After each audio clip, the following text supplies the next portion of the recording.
Hello guys, so kamusta ulit? Balik na naman tayo. Nire-review tayo tsaka i-unbox na bagong item na modus na naman tayo ng tropa. So mapapansin nyo medyo brighter yung ilaw dito sa left side. Which is hindi pa naman yan excuse me, hindi pa naman yan yung isa-set ko dyan kasi nag-unbox muna ako tapos nag-install muna ako ng isa kasi dalawa yung binili ko. So, kung mapapansin nyo, sa left side natin, difference. Sa right side, naka-Aquanite V3 tayo. Sa left side, yan, A8 SE. Tingnan nyo guys, yung sinet ko muna dito sa left side, sa A8 SE, is 20% lang lahat ng spectrum. Ito, since 335 ngayon, naka-full yan.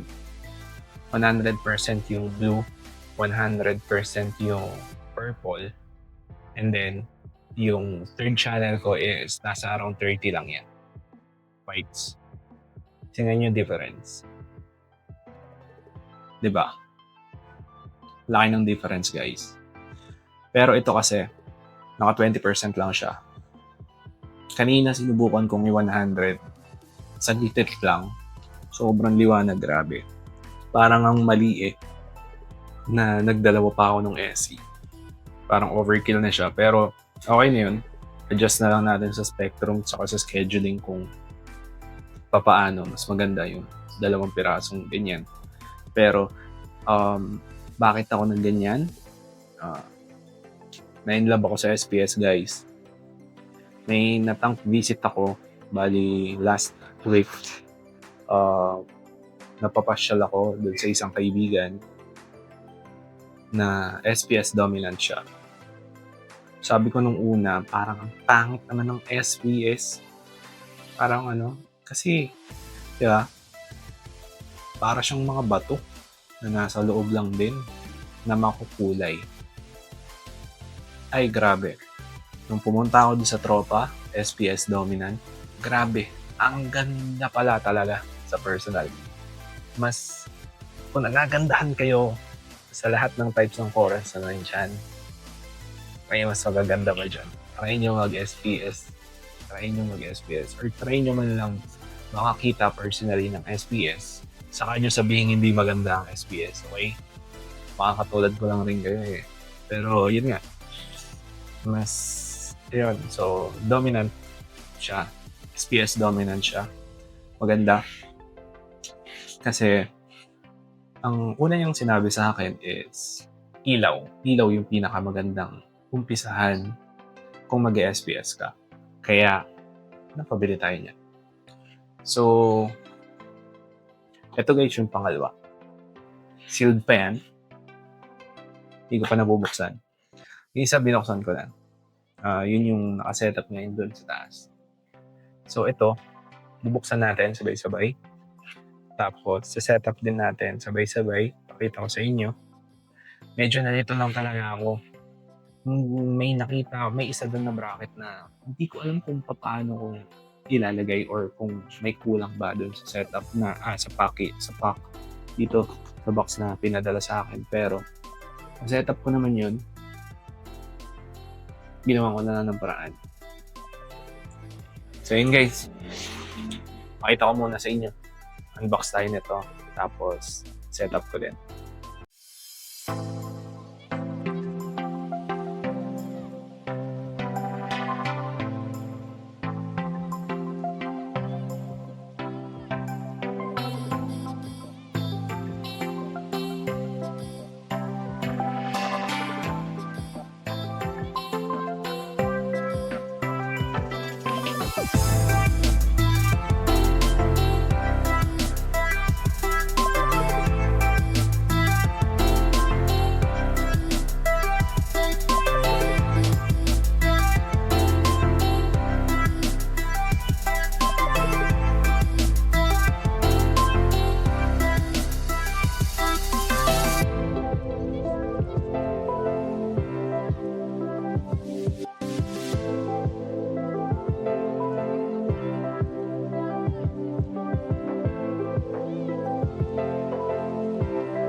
Okay, so ito yung mga kasama dun sa loob ng package, sa loob ng box. Ito yung bracket niya.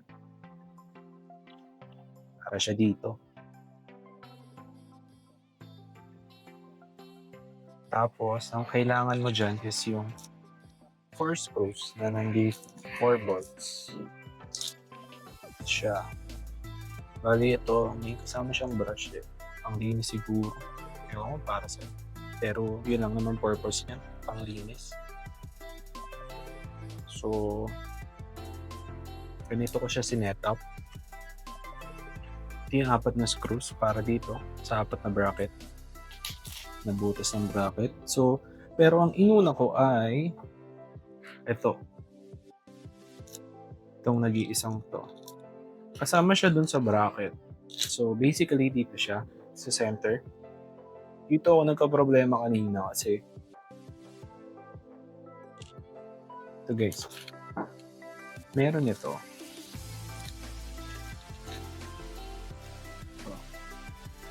So, ito basically ay para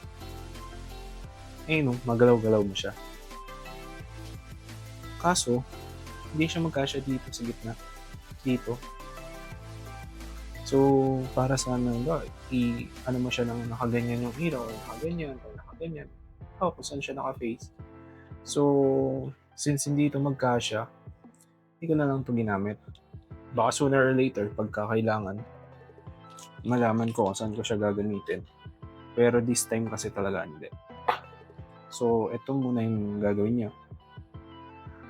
Ito guys, dito kasi yan sa ilalim. So, ipapasok mo siya ng ganyan. Tapos ilulusot mo to. Tapos, inanap mo siya dun sa ilalim. So, ganito siya. Yan. Ngayon, ang problema ko dito is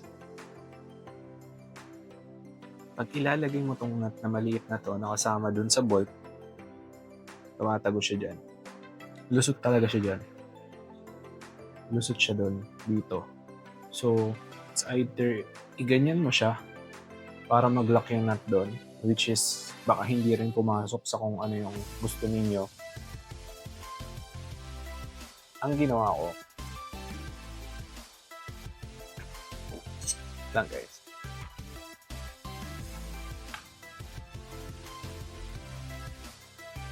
Buti na lang kamo, meron ako nito. Okay? So, nilagyan ko na lang siya ng washer. Ito yung size. Nung nilagyan ko siya nito, nahigpitan ko siya, tapos hindi na lumulusot yung nut dun sa pinaka bracket. Ito kasi is igaganyan nyo siya dyan. Tapos may maliit na bolt dyan, butas ng dyan nyo ilalagay yung dalawa pa ulit na bolt. Pakita ko sa inyo kasi mas maganda kung ikakabit nyo muna to sa bracket, saka nyo siya ilulusot kapag ano.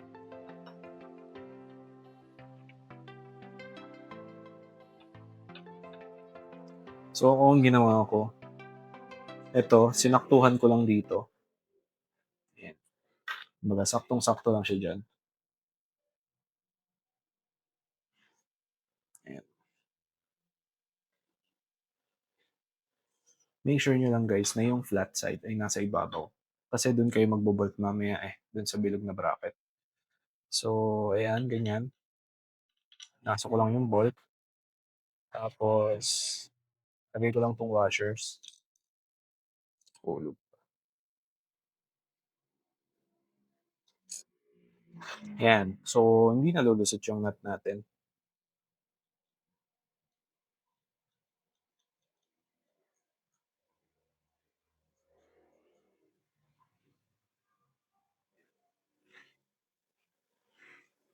Ayan, di ba? Kung ano kasi yan, lulusot talaga yung nut na to. Lusot siya doon. Hindi ko nga alam kung bakit ganyan eh. Hindi ko alam kung bakit ganun yung kasamang nut or dapat may workaround ako dito. Pero hindi ko alam. Ayoko namang butasin yung pinakagitna. So, hindi ko na lang siya ginamit, nag-washers na lang ako. So, ayun guys, sinakto ko lang siya ng nakaganyan. Tapos, slightly, sinikipan ko lang. Halos hand tight lang 'to. Hindi mo naman kailangan na sobrang higpitan siya. So, ayan, ganyan siya guys.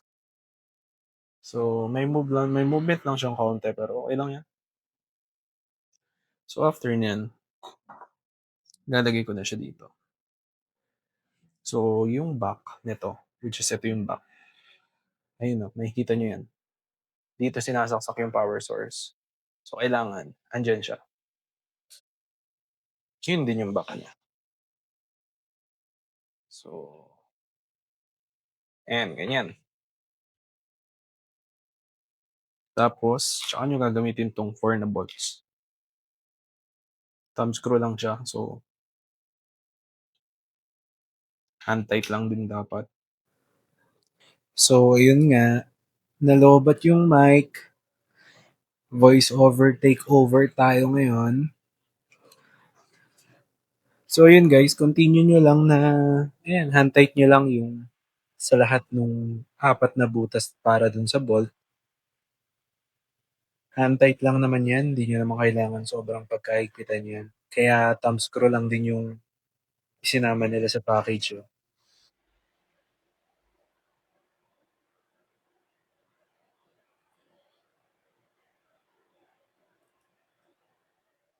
Ayan guys, so, ayan, kasunod niyan kasi ikakabit ko na yan dyan sa tube. So, bali sa tube na yan, unahin muna natin tong bracket para dun sa lalagay nyo dun sa back glass nyo. Nandiyan yung kasama niyang bolt, dalawa yun. Tapos, nandyan din yung bolt para dun sa pang-lock, dun sa ano, sa glass ninyo. Bali, yan, yung dalawang plastic na yan na kinuha ko. Yan yung ilalagay nyo para dun sa pagta-tighten nyo. Kung paano nyo ilalagay dun sa glass. Yan, lagay nyo lang yan dyan. Pasok nyo lang ng konti para ma-secure siya. Huwag nyo muna isagad kasi ilalagay nyo pa yan dun sa, ano, eh, sa back glass ninyo eh. Yan. So, konting pit nyo lang. Bigyan nyo lang ng maayos na clearance para lang hindi siya malaglag. Yan dalawang bolt naman na yan, yan. Panglock yan nung tube, yung tubo na bakal. Diyan nyo siya, yan yung panglalak nyo para hindi siya bumaba. Tapos ma-fix nyo rin kung anong height yung gusto ninyo. Thumb screw lang din yan. So, ayan. Lusot nyo lang rin ng kaunti para lumusot yung tube, yung tubo. Para doon. So, hindi ko na ginamit yung isang malaki kanina kasi yun yung para dun sa bracket na hindi ko nga alam kung paano ko siya ikakabit. Ngayon, yung dalawang screw pa na natira, yung dalawa pang bolt na natira, yan. So, lalagay nyo siya dyan sa dalawang butas para yan dun sa flat na part nung ikinabit natin dun sa X bracket. Di ba? So, i-ready nyo lang din siya, ganyan. Pag na-ready nyo naman siya ng ganyan, so, mas madali nyo na lang siyang higpitan mamaya kapag naikabit nyo na yung bracket galing dun sa ano, sa X bracket natin. Yan, ganyan. So, pasok nyo muna siya dyan. Ganyan ko kasi siya ginawa eh. Tinignan ko muna kung gaano kahaba yung nakalawit dun sa una kong sinetup para magparehas na. Hindi na ako mag-adjust mamaya. So, ganyan siya. Feeling ko parehas naman na siya nun. Kita nyo lang yan. Yan. Saka ano nyo na siya i-tighten ng sobra kung gusto nyo na siyang i-fix kapag nandun na siya. Hindi naman na yan lalaglag. Mm. Tapos, yan, lusot nyo na siya dyan sa bracket. Yeah, adjust natin. Yan. So, kaya sabi ko kanina, di ba, dapat nasa, yung flat na part is nandun sa ibabaw. So, ito, bigyan ko kayo ng tip. Nakita ko lang siya na workaround para mas malinis yung maging cable line ninyo. So, yan yung power source, 'di ba, diyan siya isinasaksak. Puwede niyo siyang gawin para mas luminis yung cable ninyo is ganito, pakita ko sa inyo, ha. Pasok niyo siya diyan sa tubo, sige sagad niyo lang, tapos makikita niyo yan diyan, lalabas siya diyan sa kabila. Oh, 'di ba? Hilahin niyo lang ng kaunti. Pagkahila niyo ng kaunti, yeah, maglabas lang kayo ng parang yung tamang sobra lang para maikonekta niyo siya diyan. Yan, ganyan. 'Di ba parang mas lilinis siya. Tapos yun, pasok niyo na lang siya diyan, tapos pantayin niyo. Kung mapapantay na ninyo, adjust niyo na lang din kung ano yung preferred niyo, kung anong length yung preferred niyo para maisukat niyo siya ng maayos dun sa tank ninyo. Sinilip ko lang din kung ano yung sa akin para sigurado. So, yan, silipin ko pa yan dyan banda sa ilalim. Yan, feeling ko, so ganyan siya. Tsaka ako ngayon hihigpitan. Yan.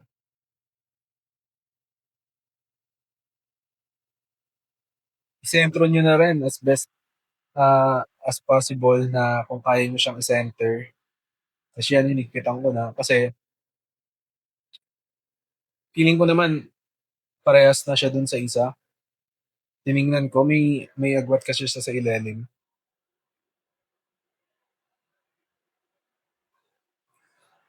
Ayan. So, okay na. Yeah? Ganun lang ka-basic yung pagsisetup. Sturdy naman siya. Hindi ko naman siya nakikitang gumagalaw masyado katulad nung sa AKV3 ko nung una. Mas magalaw pa yung AKV3 kaysa dyan. Kahit parang mas mahuna tingnan yan. Pero mas matibay siya. Yan. So, kakabit ko na siya doon. Alisin ko muna tong AKV3 ko, tas lagay ko siya, tas balikan ko ulit kayo guys. Okay? Takits ulit mamaya. So, ito na. Na-install na natin yung dalawang A8SE Blue natin. So, ayun guys. So, currently, yung dalawang yan is naka 20% lahat ng spectrum ha. So, 20% yung right, 20% din lahat ng nasa left. Isa lang yung main difference na napansin ko is, kung mapapansin nyo rin dito sa video guys, wala akong lens. Hindi ko kinabit yung ano ko dyan, yung coral lens ko. Pero tingnan nyo, guys, sa 20% lahat, sobrang linaw nyo siya nakikita sa video. Although, kailangan ko kasing itaas talaga yung dalawang blues eh. Tsaka may konting purples. So, ibig sabihin, pag 20% lahat, ganyan yung view na makikita nyo. Pop pa rin yung kulay niya, pero maganda pa rin siya sa video. So, dun sa app, na-check ko na rin kanina eh kung paano nagwo-work yung app. Mase-set nyo siya eh, makakapaglagay kayo ng preset. Hindi katulad dun sa Aquanite na kung ano yung sinet ninyo, yun na yun. Pero nagra-ramp up tsaka nagra-ramp down din yung Aquanite V3 natin. Mase-set nyo rin siya dito. Kagandahan lang dito, for example, yung ilaw kasi na yun, I mean yung spectrum niya is may blue number 1, blue number 2, may warm white, may olive, may green, I think. Yun na ata yun, yung olive. Tapos may reds din siya. Tapos may UV, may ilang UV LED siya. Tapos may blue pa ulit siya. And then yung may violets pa siya na bukod. So, itakal natin yon kung paano nagsaset dun sa susunod na video. Pakita ko sa inyo, explain ko sa inyo ng mas maayos kung paano nagsaset dun. So basically, lahat ng ilaw, yung full spectrum niya is naka 20% siya ngayon sa left and right, kaya ganyan siya. Hindi ko ngayon pa alam if, for example, mag 100s na ako or 80s or 60s, 50s dun sa blues at saka ilang mas mataas ng kaunti dun sa purples or sa violets niya. if ganito pa rin yung makikita niyo sa video. So, ayun, dun natin yun malalaman. Pero so far, guys, mas maganda as in, siyempre mas mahal din naman talaga kasi ang laki naman ng difference sa presyo, eh. Kumbaga kasi yung isa nito is dalawang Aquanite V3 na, eh, 'di ba?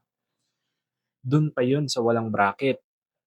Pero 'pag nag-bracket na, halos tatlo na. Yung isa nito is halos tatlo na nung Aquanite V3, 'di ba? Na brand new pa, ha, brand new din. So, ayun guys, silipin niyo lang muna ng kaunti kung ano na yung meron dito sa atin.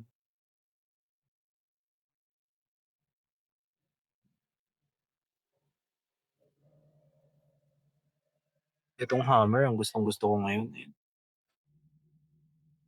Ganda guys. Ito yung frog spawn natin, oh.